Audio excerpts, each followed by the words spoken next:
ಸರಿ, ದಸರಾ ಹಬ್ಬ ಅಂದರೆ ಎಲ್ಲರಿಗೂ ತುಂಬ ಇಷ್ಟ. ಅದರಲ್ಲೂ ನಮಗಂತೂ 15 ದಿನ ಇಟ್ಟಿರ್ತೀವಿ ಬೊಂಬೆಗಳನ್ನ. ಒಂದು ತಿಂಗಳು ಮುಂಚೆಯಿಂದನೇ ಪ್ರಿಪ್ರೇಷನ್ ಮಾಡ್ಕೋತಾ ಇರ್ತೀವಿ ದಸರಾಗೆ. 15 ದಿನ ಮುಂಚೆಯಿಂದ ಗೊಂಬೆನೆಲ್ಲನೂ ತೆಗೆದು ಅದನ್ನೆಲ್ಲ ಯಾವ್ದ್ಯಾವ್ದು ಹೊಸದಿರುತ್ತೋ ಅದನ್ನೆಲ್ಲ ಎಲ್ಲೆಲ್ಲಿ ಸೇರಿಸ್ಬೇಕೋ ಅದನ್ನೆಲ್ಲ ತಿಳ್ಕೊಂಡು 10 ದಿನ ಮುಂಚೆ ಅಂತ ನಾವು ಡೆಕೋರೇಷನ್ ಮಾಡೋಕ್ಕೆ ಸ್ಟಾರ್ಟ್ ಮಾಡ್ತೀವಿ. ಎಲ್ಲ 10 ಅಮಾವಾಸ್ಯೆವರೆಗೂ ಆಗುತ್ತೆ ನಮ್ಮ ಕೆಲಸಗಳು. ಈ ಸರಿ ಪುಷ್ಪಕ ವಿಮಾನ, ಆಮೇಲೆ ಅಯೋಧ್ಯೆ ಎಲ್ಲ ಹೊಸದಾಗಿ ಆ್ಯಡ್ ಆಗಿದೆ. ನವದುರ್ಗಿಯರು ಜಾಸ್ತಿ ನಾವು ಇದರಲ್ಲಿ ಬೊಂಬೆನಲ್ಲಿ ಏನು ಹಳ್ಳಿಗಳ ಕಾನ್ಸೆಪ್ಟ್ ಇದೆಯೋ ಅದನ್ನೇ ಹಳೇದು ಏನೇನು ಮಾಡ್ಕೊಂಬಂದಿದ್ರೋ ಅದನ್ನೇ ಇಟ್ಟಿದ್ದೀವಿ. ಅಂದರೆ ಮಾಡ್ರನ್ನಾಗಿ ಯಾವುದೂ ಇಲ್ಲ, ಎಲ್ಲ ನಮಗೆ ಹಳ್ಳಿಗೆ ಸಂಬಂಧಪಟ್ಟದ್ದು ರಾಜ ಮಹಾರಾಜರು ಏನೇನು ಮಾಡ್ಕೊಂಬಂದಿದ್ರೋ ಅಂಥದ್ದನ್ನೇ ಬೊಂಬೆಗಳನ್ನೇ ಕಲೆಕ್ಟ್ ಮಾಡಿ ಇಟ್ಟಿದ್ದೀವಿ. ಈ ಸರಿ ಪುಷ್ಪಕ ವಿಮಾನ ಇದೆ, ಅಯೋಧ್ಯೆ ಇದೆ, ಅಯೋಧ್ಯೆ ಇಟ್ಟಿದ್ದೀವಿ. ಆಮೇಲೆ ಅರ್ಜುನನ ನೆನೆಸ್ಕೊಂಡು ಅಂಬಾರಿ ಇಟ್ಟಿದ್ದೀವಿ. ಒಂದೊಂದು ಪ್ರತಿ ವರ್ಷವೂ 5-6 ಗೊಂಬೆಗಳು ಹೊಸ ಥರದ ಕಾನ್ಸೆಪ್ಟಲ್ಲಿ ಸುಮಾರು 18 ವರ್ಷದಿಂದ ಇಡ್ತಾಯಿದ್ದೀವಿ ನಾವು. ಮುಂಚೆ ನಮ್ಮ ತಾತನ ಕಾಲದಿಂದನೂ ಇಡ್ತಾಯಿದ್ರು. ಸೊ ಹಾಗಾಗಿ ನಾವು ಮದುವೆ ಆಗಿ ಬಂದಮೇಲಿಂದನೂ ನಾನು ಇಡೋಕ್ಕೆ ಸ್ಟಾರ್ಟ್ ಮಾಡಿದ್ದೀನಿ ಇಲ್ಲಿ. ಅದನ್ನು ಮುಂದುವರ್ಸ್ಕೊಂಡು ಹೋಗ್ತಾಯಿದ್ದೀನಿ ಪದ್ಧತಿನ.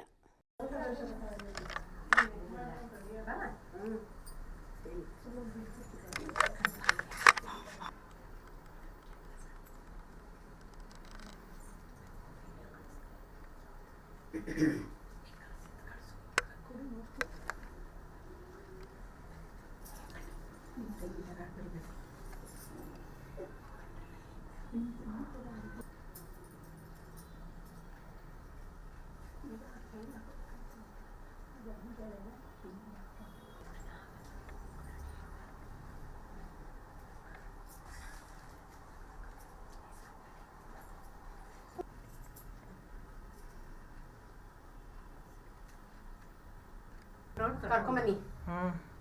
ಮಗು ಇದೆ ನೋಡುತ್ತೆ ಪಾಪ.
ಇವತ್ತಾ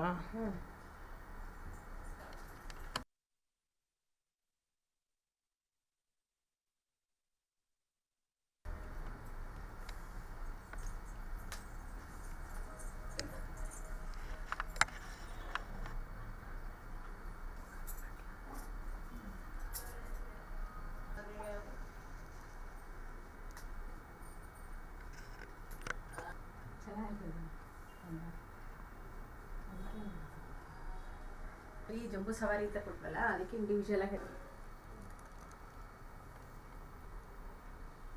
ಸರಿ, ದಸರಾ ಹಬ್ಬ ಅಂದರೆ ಎಲ್ಲರಿಗೂ ತುಂಬ ಇಷ್ಟ. ಅದರಲ್ಲೂ ನಮಗಂತೂ 15 ದಿನ ಇಟ್ಟಿರ್ತೀವಿ ಬೊಂಬೆಗಳನ್ನ. ಒಂದು ತಿಂಗಳು ಮುಂಚೆಯಿಂದನೇ ಪ್ರಿಪ್ರೇಷನ್ ಮಾಡ್ಕೋತಾ ಇರ್ತೀವಿ ದಸರಾಗೆ. 15 ದಿನ ಮುಂಚೆಯಿಂದ ಗೊಂಬೆನೆಲ್ಲನೂ ತೆಗೆದು ಅದನ್ನೆಲ್ಲ ಯಾವುದ್ಯಾವ್ದು ಹೊಸದಿರುತ್ತೋ ಅದನ್ನೆಲ್ಲ ಎಲ್ಲೆಲ್ಲಿ ಸೇರಿಸ್ಬೇಕೋ ಅದನ್ನೆಲ್ಲ ತಿಳ್ಕೊಂಡು 10 ದಿನ ಮುಂಚೆ ಅಂತ ನಾವು ಡೆಕೋರೇಷನ್ ಮಾಡೋಕ್ಕೆ ಸ್ಟಾರ್ಟ್ ಮಾಡ್ತೀವಿ. ಎಲ್ಲ 10 ಅಮಾವಾಸ್ಯೆವರೆಗೂ ಆಗುತ್ತೆ ನಮ್ಮ ಕೆಲಸಗಳು. ಈ ಸರಿ ಪುಷ್ಪಕ ವಿಮಾನ, ಆಮೇಲೆ ಅಯೋಧ್ಯೆ ಎಲ್ಲ ಹೊಸದಾಗಿ ಆ್ಯಡ್ ಆಗಿದೆ. ನವದುರ್ಗಿಯರು ಜಾಸ್ತಿ ನಾವು ಇದರಲ್ಲಿ ಬೊಂಬೆನಲ್ಲಿ ಏನು ಹಳ್ಳಿಗಳ ಕಾನ್ಸೆಪ್ಟ್ ಇದೆಯೋ ಅದನ್ನೇ ಹಳೇದು ಏನೇನು ಮಾಡ್ಕೊಂಬಂದಿದ್ರೋ ಅದನ್ನೇ ಇಟ್ಟಿದ್ದೀವಿ. ಅಂದರೆ ಮಾಡ್ರನ್ನಾಗಿ ಯಾವುದೂ ಇಲ್ಲ, ಎಲ್ಲ ನಮಗೆ ಹಳ್ಳಿಗೆ ಸಂಬಂಧಪಟ್ಟದ್ದು ರಾಜ ಮಹಾರಾಜರು ಏನೇನು ಮಾಡ್ಕೊಂಬಂದಿದ್ರು ಅಂಥದ್ದನ್ನೇ ಬೊಂಬೆಗಳನ್ನೇ ಕಲೆಕ್ಟ್ ಮಾಡಿ ಇಟ್ಟಿದ್ದೀವಿ. ಈ ಸರಿ ಪುಷ್ಪಕ ವಿಮಾನ ಇದೆ, ಅಯೋಧ್ಯೆ ಇದೆ, ಅಯೋಧ್ಯೆ ಇಟ್ಟಿದ್ದೀವಿ. ಆಮೇಲೆ ಅರ್ಜುನನ ನೆನೆಸ್ಕೊಂಡು ಅಂಬಾರಿ ಇಟ್ಟಿದ್ದೀವಿ. ಒಂದೊಂದು ಪ್ರತಿ ವರ್ಷವೂ 5-6 ಗೊಂಬೆಗಳು ಹೊಸ ಥರದ ಕಾನ್ಸೆಪ್ಟಲ್ಲಿ ಸುಮಾರು 18 ವರ್ಷದಿಂದ ಇಡ್ತಾಯಿದ್ದೀವಿ ನಾವು. ಮುಂಚೆ ನಮ್ಮ ತಾತನ ಕಾಲದಿಂದನೂ ಇಡ್ತಾಯಿದ್ರು. ಸೊ ಹಾಗಾಗಿ ನಾವು ಮದುವೆ ಆಗಿ ಬಂದಮೇಲಿಂದನೂ ನಾನು ಇಡೋಕ್ಕೆ ಸ್ಟಾರ್ಟ್ ಮಾಡಿದ್ದೀನಿ ಇಲ್ಲಿ. ಅದನ್ನು ಮುಂದುವರ್ಸ್ಕೊಂಡು ಹೋಗ್ತಾಯಿದ್ದೀನಿ ಪದ್ಧತಿನ.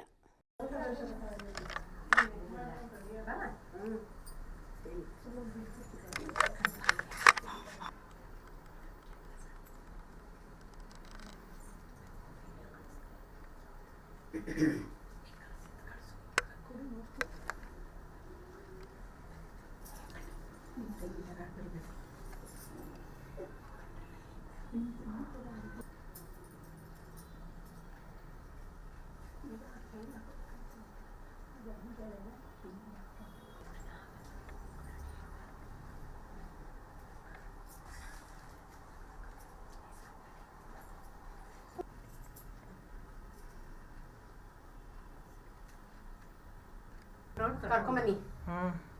ಮಗು ಇದ್ದಾರ ನೋಡುತ್ತೆ ಪಾಪು.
ಇವತ್ತಾ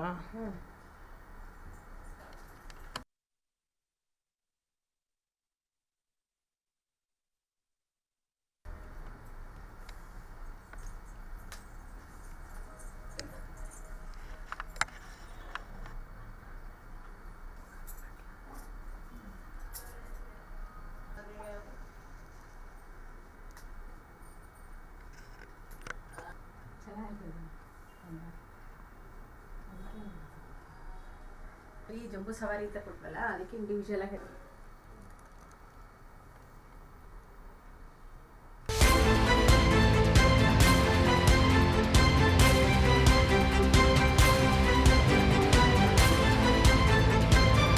ಅಕ್ರಮ ನಿರ್ಲಕ್ಷ್ಯವಾದ್ರೆ ರಾಜಿಯೇ ಇಲ್ಲ.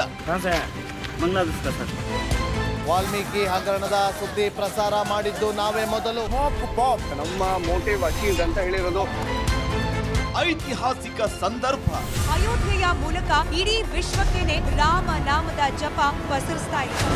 ಮನುಕುಲದ ಸಂಕಷ್ಟ ಕೆಲವು ನಿಮಿಷಗಳಲ್ಲಿ ಎಲ್ಲವನ್ನು ಕೂಡ ಕೊಚ್ಚಿಕೊಂಡು ಹೋಗಿದೆ. ದೊಡ್ಡ ದೊಡ್ಡ ಬಂಡೆ ಕಲ್ಲುಗಳು ಕೂಡ ಅಲ್ಲಿ ಬಿದ್ದಿರೋದನ್ನ ನಾವೀಗ ಅಲ್ಲಿ ನಾವು ನೋಡಬಹುದು. ನಾಡಿನ ಹಿತಕ್ಕಾಗಿ ಅಭಿಯಾನಗಳ ಸಾಲು. ನಮ್ಮ ಕಾವೇರಿಯ ಹೋರಾಟದ ವಿಚಾರವಾಗಿ ಇಡೀ ಮಂಡ್ಯ ಜಿಲ್ಲೆಯಾದ್ಯಂತ ಇವತ್ತು ಬರು ಮನೆಯ ಟಾಯ್ಲೆಟ್ ನ ನೀರಿದು ಸ್ವಲ್ಪ ಆದ್ರೂ ಮನುಷ್ಯತ್ವ ಇದೆ ಅಂದ್ರೆ ನಿಮ್ಗೆ. Reels, social media sensation. ನಮಗೆ ಮಾಡೋ ಕೆಲಸ ಇಲ್ಲ, ಶೆಡ್ಗೆ ಹೋಗೋಣ ಬಾ. ಬ್ಯಾಂಕಿಗೆ ಹೋಗ್ತೀರಿ ಬರ್ತೀರಿ 2000 ಮಾತ್ರ ಬರ್ತಾ ಇಲ್ಲ. 2000 ನಂದೇ ಹೊಂಟೈತು. ಕನ್ನಡಿಗರ ಮೊದಲ ಆಯ್ಕೆ ರಿಪಬ್ಲಿಕ್ ಕನ್ನಡ. ರೈತರ ಕಷ್ಟ ಏನದಂತ ತೋರಿಸಿದವ್ರಂದ್ರೆ ರಿಪಬ್ಲಿಕ್ ಕನ್ನಡ ಟಿವಿ. ಈ ರಿಪಬ್ಲಿಕ್ ಟಿವಿ ಅವರು ಇದನ್ನ ಹೊರಗೆ ತರುವಂತ ವ್ಯವಸ್ಥಾನ ಮಾಡಿ ನಮ್ಗೆ ಎಲ್ಲರಿಗೂ ಅನುಕೂಲ ಮಾಡಿಕೊಡುವಲ್ಲಿ ಯಶಸ್ವಿಯನ್ನಾಗಿದ್ದಾರೆ.